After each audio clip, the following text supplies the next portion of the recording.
Hello, Junpei Bear here. I won't hurt you. Yeah, I'm trying 3 different things. Some doodles on my own art, a friend's character, and the third one's my favorite. Drawing fan art based off Twilight of the Golden Witch and Umineko no Naku Kuroni, and I am a big Umineko fan. And Maria is one of my favorite characters. But we are not focusing on Maria. The picture I'm drawing is Angie and her immediate family and Ava. Anyway, I'll talk about those later, and I'll try to keep it spoiler free. First thing I'm drawing are all these doodles and knickknacks, and these are objects that come from the region of the world that I made for my Fragile Goddess project. Knickknacks are the fruit goddesses things. Things like other fruit goddesses. Like, by the way, there's more than one fruit goddess, they're just lesser gods. The fruit goddess is the leader of. These don't look very good. I like them anyway, but yeah, I'm not very good at drawing objects. I like drawing people more. Just like the next drawing, just before it's skeleton. Kaya tumugon kanya demo party fugu besties. Hey, they're my fugu besties too. This is my friend's character. She's making for her story. It's still in development, but when it's done, I'll tell people who are watching to check her out. She's so pretty. Petty loves girls. I think from what I understand, she has a lot of supernatural creatures from her story and parts of his romance. Anyway, I wanted to show how these slips, but I'm gonna move on now. So I originally drew a picture of Angie in college. This is a sketch for an Art Nouveau project my professor didn't accept it, which is kind of a shame. I felt like I was in the zone. I actually have a bunch of other drawings based off Art Nouveau style that are all based off of London Cry in general. This is my channel. I will never stop gushing about what they cry. So you can see in the golden drawing, I thought I was just going to add a little more bells and buckles around Angie like golden butterflies. The golden butterflies represent the witch in the story named Beatrice, and Angie is one of the main protagonists later on in Umineko. The background would have the island Rokenjima and the rainy storm background. In Umineko, the premise is the big family stuck on an island with an evil witch during a typhoon. As I said before, I'll try to keep it as spoiler-free as possible.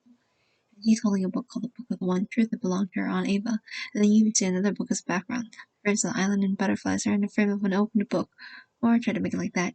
You see Angie coming out of that book. I can't explain why I said this was spoiler-free. I tried to make my idea come to fruition, but I just gave up, and I couldn't make it work, so I thought I'll start with the same idea again, this time with a completely different composition and look. So I'll start with the key to Ava's diary, and I put Angie and her 6-year-old self inside the key with Ava. Then I put her family into the diary. I also put a gradient looking like sky during twilight hours. I'm basing my ideas off Twilight of the Golden Witch. That's the last episode of Uminagonaku Kuroni visual novel 3. Oh wait, no, not 3. But anyway, I always said I'd keep this spoiler free. Now somehow the comment section would actually have comments for once.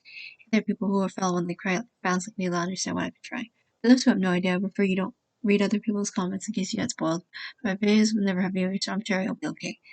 Plus, I would actually hate to spoil Umineko. It's one of my favorite stories. I usually don't care about spoilers, but I wouldn't want you to spoil your experience, so you're at the comment section at your own risk. Could you please subscribe and like and share my video? And please also check out my other links in the description. I have Ko-fi for commissions and donations. I also have a Patreon to keep up with any and all of my work that I update on, and I have a new project I'm working on Patreon. I'm working on a project on videos that I've been wanting to make for a while. It's inspired by visual novels, and it's a story I've been working on since high school. I've been trying to remake my comic I made a long time ago, but I think I want to put it in video format. I regularly update that project. I also have some old art shows that I wanted to depict in the storyboard. I'm currently making a set that'll go into the feature video for the first episode. If you'd like to support my fashion hobbies, please do so. Or if not, you can also spread the word that I'm making things in general. You can also support me on social media. Thanks if you do that. Oh, I'm so excited. I'm glad you think so. So I know I've been talking about my project, but I'm going back to Umineko. Since I don't have anything to talk about, maybe I'll say why you should read Umineko. The general Tomura's murder mystery starts out with Battle Ushiromia, who hasn't been to his parents' island in 6 years, so it's a family reunion to him. When he used to be there in the past, there would be stories about Beatrice, which would give his grandpa so much gold, but no one knows how real that is. Plus, his grandpa's an old man to the cold. Battle sees a giant portrait of Beatrice and a riddle below, and the riddle read is like a bizarre sacrificial ritual. This family gets a letter from Beatrice who wants the gold, and everything Battle's grandpa made. The first episode is a giant setting kind of thing, like exploring a game board, and after that, rest of the 8 episodes that build up upon it. Umineko starts adding other genres as a murder mystery and explores subjects like abuse, pain, gender, and escapism. Those are just a few examples because there's a bundle of subjects in Umineko. Umineko's 8 episodes are very long, so if you decide to read it in the manga or visual novel, then you need to emotionally prepare yourself.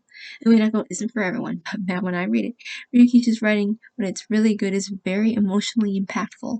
I cry a lot whenever I read his work. His female characters are very interesting and relatable.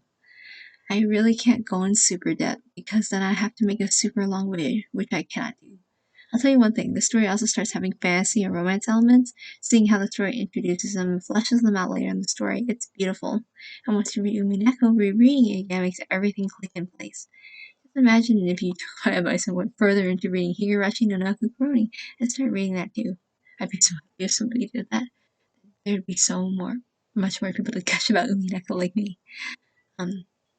Growing up, I always felt like some media I seen didn't really approach trauma like pain and trauma enough in a more nuanced way. I can't really express how much One Lake Cries franchise scratches that itch I have so much. Ryukishi stories have made me feel like I exist, like I'm known. I've always had a hard time relating to other characters and other stories, but all the other One Lake Cry characters, I relate to them. I feel that the author would understand me as a person. I've never met the guy. I always felt like I would never be understood, but Ryukishi stories and characters bring me comfort, and if you read it, I hope that does too. Anyway, thanks for watching.